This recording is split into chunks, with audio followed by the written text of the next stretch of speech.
DIG Harun, অতিরিক্ত IGP Habib, অতিরিক্ত DIG বিপ্লব, এ সকল নিকৃষ্ট। না, আমরা চাই যে আমরা রাজনৈতিক প্রভাব মুক্ত হব, আমাদের ভিতরে রাজনৈতিক প্রভাব থাকবে না। আমরা একটা স্বতন্ত্র বাহিনী হিসাবে রাষ্ট্রের কাজ করতে চাই, কোনো রাজনৈতিক দলের কোনো ছত্রছায়ায় আমরা থাকতে চাই না। না না না, আমরা এটাই চাই যে আমরা নতুন নেতৃত্ব যারাই আসুক আমরা রাজনৈতিক প্রভাব মুক্ত চাই।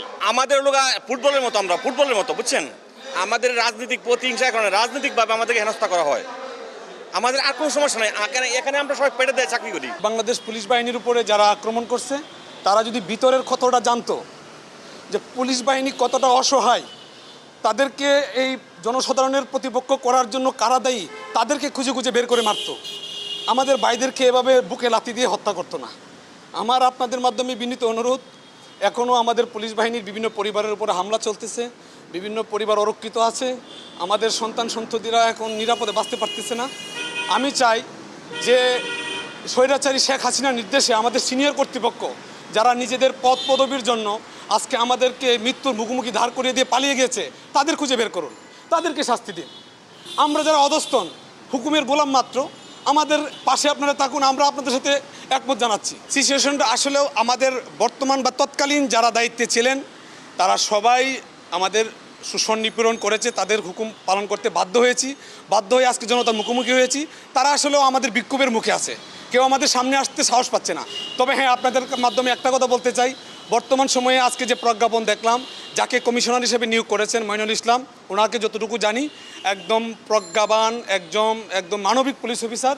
ওনার নেতৃত্বে আবারও যদি ডিএমপি সংগঠিত হয়, পুলিশ বাহিনী এই ধরনের নিজেদের দায়িত্ব প্রত্যাহার থেকে বেরিয়ে এসে আবারও তারা কর্মে যোগ দিবে, এটাই আশাবাদ ব্যক্ত। আইজিপি স্যারও একজন ভালো মানুষ, যতদূর জানি ওনার সেই সৎ সাহস নিয়ে আগে আসলে পুলিশ বাহিনী আবার সুসংগঠিত হবে ইনশাল্লাহ। আহ্বান থাকবে যেন ভবিষ্যতে এই যে চলমান পরিস্থিতিতে যে শিকারটা হয়েছে পুলিশ বাহিনী, এই পুলিশ বাহিনীকে যেন জনসাধারণের মুখোমুখি দাঁড় করানো হয়, দাঁড়িয়ে যায়, এই ধরনের পরিস্থিতির সৃষ্টি না করে। আমাদের বাহিনীর অধস্তনদেরও কিছু দাবি দেওয়া আছে। আপনারা জানেন, আমরা বিগত দিনে আপনাদের সোশ্যাল মিডিয়ায় যদি একটা পোস্ট করা হয়েছে যে এই কাজটা ভালো হয় নাই, কোনো পুলিশ বাহিনী যদি তার পছন্দ অনুযায়ী আমিনও লেখছে, যে সহমত লেখছে, এই সহমতটাকে কোট করে তাকে সাসপেন্ড করা হয়েছে, তাকে চাকরিচ্যুত করা হয়েছে। আমরা এতটাই নিরুপায়, এতটাই অসহায়। আপনারা এই বিষয়টা বুঝতে পেরে, এই বিষয়টা বুঝে অন্তত আমাদেরকে ক্ষমা করুন, আমাদের পাশে থাকুন, আপনারা আমাদের পরিবারকে আক্রমণ থেকে বিরত থাকুন। আমি আপনাকে আসলে বাস্তবতাটা বলি, আমাদের পুলিশটার একটা বৃহৎ ইউনিট, এখানে সিআইডি, এসবি, ডিএমপি, র্যাব, আরও বিভিন্ন ধরনের শাখা প্রশাখা আছে। আগের যে অ্যাসোসিয়েশন ছিল তারা ওই দলের বা ওই রাজনৈতিক মতো পৃষ্ঠের লোক, তাদের তো প্রশ্নই আসে না এখন তাদের কথায় এই অ্যাসোসিয়েশন চলার।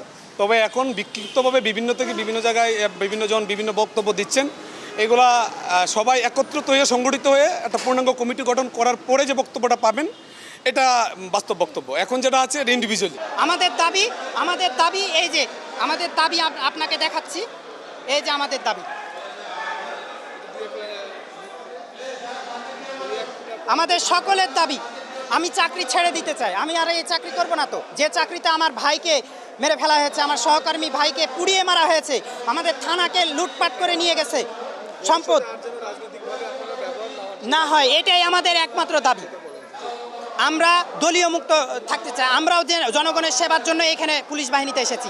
আমি আমার বিগত 13 বছর চাকরির জীবনে 4 আনাও কারো কাছ থেকে নিইনি, বরঞ্চ নিজ পকেট থেকে খরচ করেছি। এমনও সময় গেছে যে মানুষের উপকার করতে যে নিজেরই চাকরি থাকে না, এরকম পরিস্থিতিতে আমি মানুষের সেবা করেছি।